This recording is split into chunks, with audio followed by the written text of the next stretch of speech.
इसको ऐसे, और उस थॉट्स को भी मैं और डीप जाऊंगा थोड़ा सा, पता नहीं पॉइंट समझ पाओगे नहीं, बट कोशिश हाँ, करना हाँ। कोरिलेट करने की।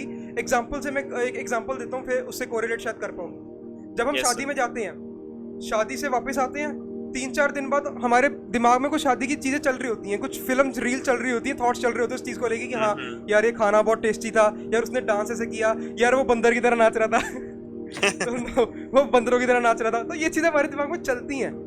अब हाँ, एक बात मैं तुमसे पूछूंगा, जब भी ऐसा केस हुआ होगा, आपके साथ भी हुआ होगा कि वो थॉट्स चल रहे हैं दिमाग में, तो कभी उस थॉट्स पे नोटिस करा है क्या ये वही सेम थॉट नहीं है? मतलब वही बार बार एक ही थॉट बार बार रिवाइंड हो रहा है। मतलब अगर तुमने 4 घंटे की शादी अटेंड करी है, 4 घंटे की शादी में वही 3 से 4 थॉट ही बार बार रिपीट हो रहे हैं। मे बी कोई 5 मेमोरेबल मोमेंट्स रह गए होंगे जो तुम्हें याद है इस टाइम पे, तुम्हें पूरा का पूरा 4-5 घंटे का सीन याद नहीं है, बट वही मोमेंट्स हैं जो तुम्हारे दिमाग में चलते हैं और वो तुम्हारे एक्चुअल में इमोशंस को भी इफेक्ट कर रहे हैं। हाँ, कभी ये चीज नोटिस करी है ना? वही मोमेंट्स हैं। तो इस केस में भी बोलूंगा, अगर तुम्हारा रिलेशन में भी 3 या 4 साल का था, अगर कॉलेज की बात की में भी 3-4 साल का रिलेशन होगा, तो अगर 3-4 साल पहले एक रिलेशन था और मे भी हो सकता है उस रिलेशन में तुम 3-4 साल रहे हो, बट जब चीज चली गई है तुम्हारे हाथ से, अब ऑन द मोमेंट भी चलेगी, उसके 3-4 साल भी चलेगी, जो भी है, अगर एक टाइम पे पर्सन एग्जिस्ट करता था, अब नहीं एग्जिस्ट कर रहा, तो जो तुम्हें डिस्टर्ब कर रहा है वो सिर्फ उस पर्सन को लेकर वही कुछ 15 या 20 मिनट की मेमोरीज होंगी, ज्यादा 1 घंटे की मेमोरी होंगी। मतलब 3-4 साल का रिलेशन की जो मेमोरीज है उसमें से सिर्फ तुम्हें मैक्सिमम 15 से 20 मिनट की मेमोरीज याद है और वही तुम्हें इफेक्ट कर रही हैं। पॉइंट समझ पा रहे हो? और एक बात और, जब और ये तुम्हें एक बार इफेक्ट नहीं करती हैं, आज तुम्हें इफेक्ट करी, हो सकता है 3-4 दिन बाद फिर वो इफेक्ट कर जाए। तो मतलब अगर ध्यान से मेरी बात को समझ पा रहे हो तो ये समझ आ रहा होगा कि बार बार we are crying on one same emotion, one same memory, Agreed. That collage of one memory. मतलब 10-15 के कोलाज को हम बार बार उसी को वही बना के दे जा रहे हैं। किसी ने मुझसे कहा कि कोलाज बना के दो फोटोज का, तो उसने 20 फोटोज भेजी, हमने उसे 10 फोटोज का बनाया और दोनों बार वही भेज दिया। सेम चीज, मतलब उसी सेम चीज पे हम, वही चीज हमें इफेक्ट कर रही है। अगर ये बात समझ आ जाए ना तो ये समझ आ जाएगा यार बार बार उसी मेमोरी के पीछे मैं क्यों रो रहा हूँ। That is the question you need to ask. पहले ये समझना जरूरी है कि हमें चीज क्या इफेक्ट कर रही है। हमें इफेक्ट कर रहे हैं थॉट्स कहाँ पे? मेंटल बेस में, which is far far away from the reality. वो सिर्फ यहाँ पे एग्जिस्ट करते हैं, और उन थॉट्स में से भी वही कुछ 3-4 मेमोरीज हैं जो इफेक्ट कर रही हैं। नॉट द होल क्लिप, मतलब whole film, not the whole film, those few clips is affecting and that film is keep on repeating itself over and over again, और वही thoughts बार बार repeat होके तुम्हें इफेक्ट कर रहे हैं, जिस कारण तुम सैड हो रहे हो, डिप्रेस्ड हो रहे हो। ये पॉइंट समझना बहुत जरूरी है। जब ये पॉइंट समझ आ गया उसके बाद you have to challenge all your beliefs जो उस पर्सन के रिलेटेड थे। फॉर एग्जाम्पल, एक बिलीव था the person was best for you, क्या वो एक्चुअली में बेस्ट था? उस बंदे ने तुम्हें रुलाया है आज। मैं ये नहीं कहता ब्रेकअप का रीजन हो सकता है उसने दगा किया हो, बेवफा किया हो, ये नहीं, जो भी रीजन हो ब्रेकअप का, हो सकता है कोई जेन्युइन रीजन भी होगा, बट अब तुम रो रहे हो जस्ट उस पर्सन के लिए, तो क्या ये डेफिनेशन ऑफ बेस्ट है? Challenge yourself. अगर ये बेस्ट था तो क्या ये लॉन्ग लास्टिंग या लाइफ टाइम के लिए ना होता? बिकॉज एक बात हमेशा याद रखना, the best relationship will only last life time या लॉन्ग टाइम।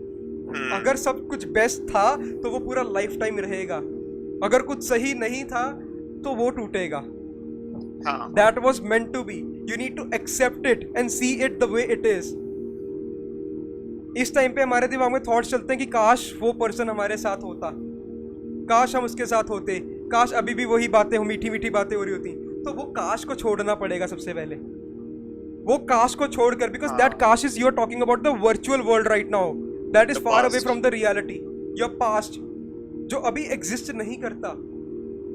अगर ये बात समझ गए ना कि हमें इस चीज को छोड़ना है जो एक्चुअल में एग्जिस्ट नहीं करती, और उस चीज को पकड़ना जो एग्जिस्ट करता है, तो तुम सेकंड में बाहर आ जाओगे, 1 सेकंड में बाहर आ जाओगे। It won't take any time. तो इस चीज को समझना बहुत डीप लेवल पे बहुत जरूरी है। Very much agreed. कई होते हैं अपने पास्ट में रह रहे होते हैं, जैसे अभी आपने बोला मेमोरीज को लेके, तो मैनी इंडिविजुअल्स अपने जो वो मेमोरीज होती है ना, उन्हीं को ही रोज रोज जीते हैं। दे लिव दोज मेमोरीज, उसी में ही अपने आप को इमेजिन करते हैं कि काश if she would be there, तो ये मेमोरी मेरी रियल वर्ल्ड में एग्जिस्ट करती। मैं एक बात बोलूंगा, आपने एक पॉइंट बहुत बढ़िया बोला यहाँ पे, एक पॉइंट मुझे बहुत बढ़िया लगा कि लोग अपनी मेमोरीज को लिव करते हैं। That is the real problem. हम अपनी मेमोरीज में जी रहे होते हैं, जो मेमोरीज एक्चुअल में एग्जिस्ट ही नहीं करती उसमें जी रहे होते हैं, और जब हम रियलिटी से दूर जाते हैं ना, वहीं पे प्रॉब्लम शुरू हो जाती है। वहीं से मेन प्रॉब्लम शुरू होती है। हमेशा याद रखना, कोई भी लाइफ में जब भी हम सैड हो या हमारे इमोशंस का इफेक्ट तभी आता है जब हम रियलिटी से दूर हो जाते हैं, या रियलिटी हमारे अकॉर्डिंग नहीं होती तो हमें इमोशनली इफेक्ट कर जाती है। और जो हमारे अकॉर्डिंग होती है रियलिटी, उसका भी इफेक्ट होता है, बट दैट उसको हम बोलते हैं पॉजिटिव इफेक्ट। लाइक घूमने जाना, मजा आया, अब वो चीजें आपके हिसाब से हुई, आपने झूले लिए, एंजॉय किया, सब कुछ किया, अब वो मेमोरीज क्या है, that will be the happy memories, क्योंकि वो उसमें आपके हिसाब से चीज चली है। बट जैसे ही उलट हो जाएगा ना, मतलब जो भी रियलिटी एज इट इज नहीं चलेगी जैसे उसको चलना चाहिए था, लाइक ब्रेकअप, हमने तो लाइफ टाइम का सोचा था, बट अब वो पार्टनर छोड़ के चले गया, अब क्या रियलिटी ही पलट गई। जब रियलिटी पलटती है और बंदा इस साइड पलटता है, अगर रियलिटी इस साइड पलटी और बंदा इस साइड पलटा, प्रॉब्लम शुरू हो जाती है। अगर रियलिटी इस साइड जा रही है तो हमको भी इस साइड ही जाना सीखना पड़ेगा, क्योंकि अब इसको बदलना मुश्किल है। थिंग्स विल टेक टाइम, एकदम से मूव ऑन नहीं हो पाएगा, मूव ऑन के लिए टाइम लगेगा, टेक योर टाइम। बट जो पॉइंट्स मैंने बोले हैं, इसको अगर आप डीपली समझ पा रहे हो ना, तो इतना समझ आ रहा होगा कि जिस प्रॉब्लम के लिए जिसको आप प्रॉब्लम कंसिडर कर रहे हो ना, वो कुछ नहीं, वो चिंदी चीज है। मैं उसको चिंदी बोलूंगा, बिकॉज एक छोटी सी मेमोरी यार, 2 साल मेमोरीज में से सिर्फ वही 5-10 मिनट या 15 मिनट की मेमोरी तुम्हें डिस्टर्ब कर रही है, और वो भी बार बार वही रिपीट हो रही है, और हर बार तुम एक ही चीज पे रो रहे हो, कोई नई चीज पे नहीं रो रहे हो। तो समझ आ रहा होगा इस पॉइंट का मतलब कितना ही छोटी बात है।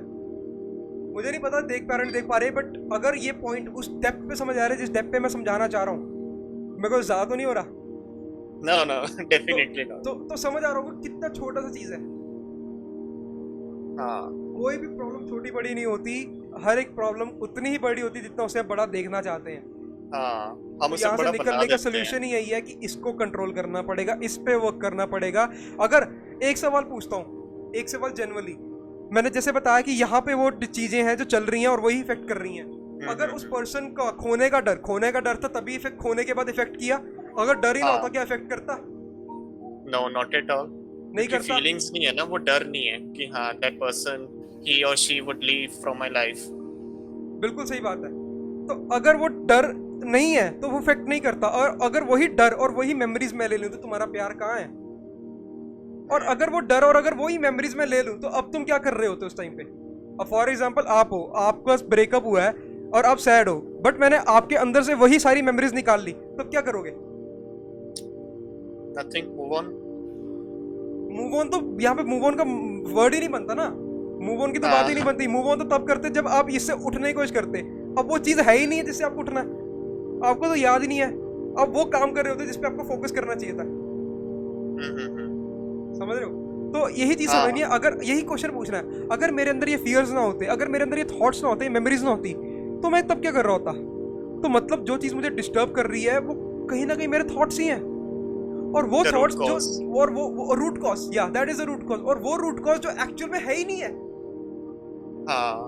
एक्चुअल में तो है ही नहीं वो चीज, हम उस चीज के लिए परेशान हो रहे हैं जो एक्चुअल में है ही नहीं। समझ पा रहे हो? ज्यादा तो नहीं हो रहा? सिर्फ वर्चुअल वर्ल्ड में है।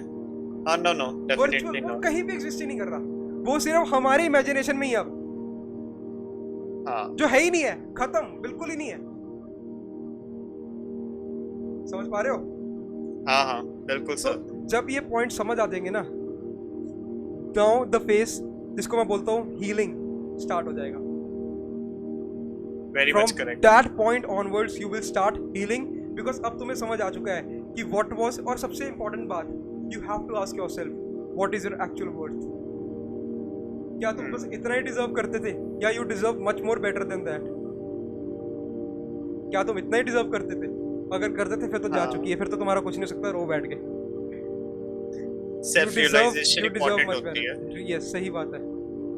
इस चीज से सीखो, आगे बढ़ो, और इसके अंदर जो एनर्जी पैदा होती है ना, इसमें एक चीज और पॉजिटिव, इसका पॉजिटिव पॉइंट पता है क्या होता है? जब ब्रेकअप होता है ना, हम दुख होते हैं, अब हमें सैड होता है, हमें रोना आता है, तो तुम्हें पता है क्या ये सैडनेस, अगर मैं पूछूं कि what is this sadness, sadness क्या है?